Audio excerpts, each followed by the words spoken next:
नमस्कार, मैं रवि सेन और आप सभी को शारदीय नवरात्रि की बहुत बहुत शुभकामनाएं। और मैं इस वक्त दुर्ग जिले के दुर्ग ब्लॉक के सबसे अंतिम छोर ननकट्टी ग्राम में पहुंचा हूं। और यहाँ ननकट्टी जो क्षेत्र है, आसपास क्षेत्र में बहुत बड़ा गांव है, जहां कई चौकों में दुर्गा माता की मूर्ति स्थापना की जाती है।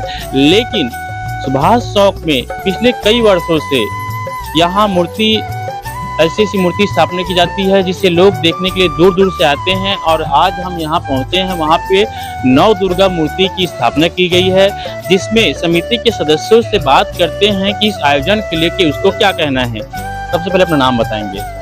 मेरा नाम मुकेश साहू है। मुकेश साहू जी, ये बताएंगे कि इस आयोजन को लेके आप लोग कितने महीने से तैयारी करते हैं?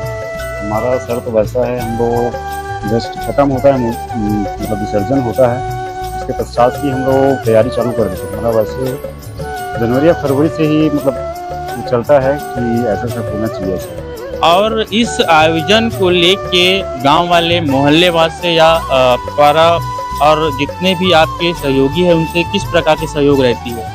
हमारे यहाँ वैसा है कि पारा का हो या मोहल्ले का या पूरा ग्राम का हो या समिति के सदस्य को, सभी से भरपूर सहयोग मिलता है। और इस मूर्ति को जैसे आप लोग कहाँ से लाए हैं? जो नौ दुर्गा मूर्ति है, ये मूर्ति कहाँ से है? हमारे यहाँ मूर्ति क्या बोलते हैं, खनौत से है। और हमारे खास चौक में लगभग 5 या 6 वर्षों से खनौत से ही मूर्ति आता है। और ये जो विशाल पंडाल जो नौ दुर्गा का आप लोग दुर्ग समिति द्वारा जो बनाया गया है, ये आयोजन कितने वर्षों से आप लोगों के द्वारा किया जा रहा है?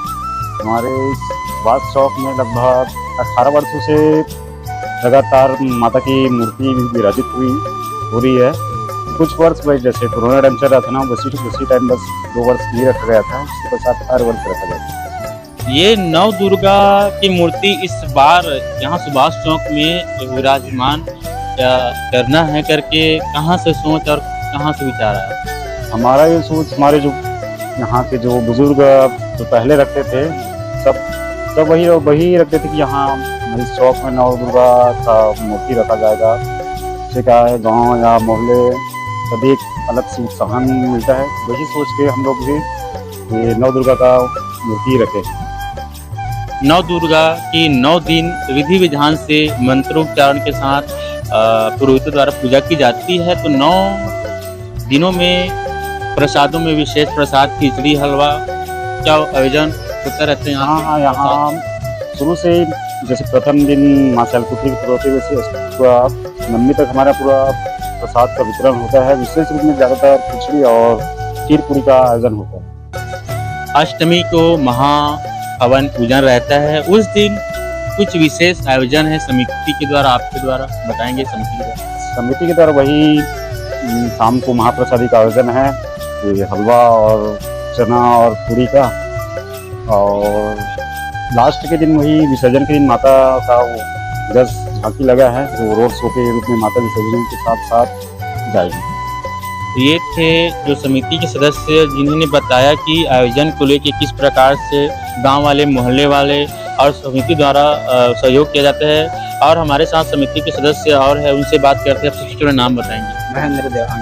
महेंद्र देवांगन जी, आप बताएंगे, आप भी समिति के सदस्य हैं। नौ दुर्गा माता की मूर्ति स्थापित हुई है, तो कहीं न कहीं आपके मन में जिज्ञासा, उत्साह, उमंग है, तो आप इस बारे में आपका क्या कहना है? हम लोग कई जगह का देखते हैं, जैसे नौ दुर्गा वगैरह, तो हम लोग को भी रखने का मन लगता है, इसलिए हम लोग भी नौ दुर्गा रखते हैं। और इस आयोजन में 9 दिनों में पूरा गांव वालों का विशेष सहयोग रहता है? हाँ, रहता है, सहयोग पूरा रहता है। और 9 दिनों में आप समिति के द्वारा भक्तों के लिए क्या क्या व्यवस्था रहती है? भक्तों के लिए वही महाप्रसाद रहता है, हर दिन मिलता है, कोई ना कोई तो देता है। तो ये थे देवांगन जी, जिन्होंने बताया कि समिति को गांव वाले की तरफ से कितना सहयोग मिलता है। और 9 दिनों में यहाँ गांव के जस सेवक द्वारा शाम को माता को विशेष जस पचरा सुनाकर भक्ति भाव से पूरा गांव को भक्तिमय कर दिया जाता है। और इस नौ दुर्गा की मूर्ति को देखने के लिए दूर दूर से आसपास के लोग आते हैं। तो मैं भी अपने चैनल के माध्यम से आप सभी को बताना चाहता हूं कि आप सभी ननकट्टी सुभाष चौक में माँ नव दुर्गा की मूर्ति जिसमें शैलपुत्री, ब्रह्मचारी, जदघंटा, कुष्मांडा, स्कंद माता, कैत्यायनी, कालरात्रि और महागौरी सिद्धिदात्री है। तो इस मूर्ति की दर्शन के लिए आप जरूर एक बार आए। मेरे साथ कैमरामैन अनंत साहू के साथ रवि सेन,